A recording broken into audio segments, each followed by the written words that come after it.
राजनीतिक पार्टियों का मुख्य आकर्षण है भारत की जनसंख्या, जो कि पार्टियों की राजगद्दी चमकाने में महत्वपूर्ण रोल निभाती है। कहने को तो भारत एक हिंदू बहुसंख्यक आबादी वाला देश है, वहीं मुस्लिम आबादी दूसरे स्थान पर आती है। आजादी के वक्त देश में मुस्लिमों की आबादी सिर्फ 3 से 4 करोड़ के आसपास थी, जो कि वर्तमान समय में 30 करोड़ के लगभग हो चुके हैं। ऐसे में मुस्लिमों की आबादी अगर इसी तरह बढ़ती रही तो आने वाले कुछ साल में हिंदुस्तान के हिंदू अल्पसंख्यक और मुस्लिम आबादी बहुसंख्यक हो जाएगी। संयुक्त राष्ट्र संघ के आंकड़ों की बात करें तो उनके अनुसार अगले 3 दशक यानी 30 सालों तक देश की आबादी और बढ़ेगी और फिर इसमें गिरावट आनी भी शुरू हो जाएगी। यूएन के अनुसार मुस्लिम महिलाएं हिंदू महिलाओं की तुलना में ज्यादा बच्चे पैदा करती हैं। लिहाजा कई बार ऐसे दावे भी किए गए हैं कि जनसंख्या के मामले में भारत के मुसलमान हिंदुओं से आगे निकल जाएंगे। हालांकि एक्सपर्ट्स की माने तो ऐसा होना असंभव है। फैमिली वेलफेयर प्रोग्राम के लिए रिव्यू के लिए बनाई गई राष्ट्रीय कमेटी के पूर्व चेयरपर्सन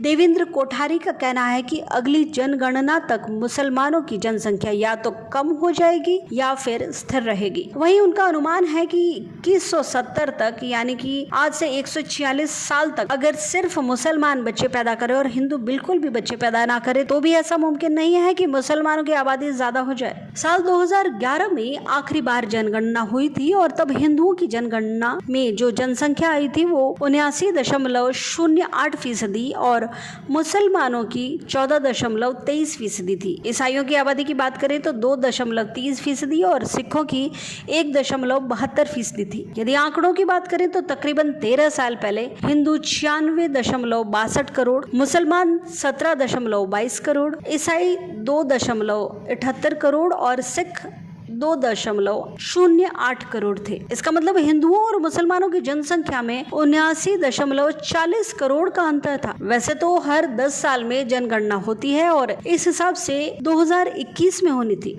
लेकिन कुछ कारणों से यह हो नहीं पाई।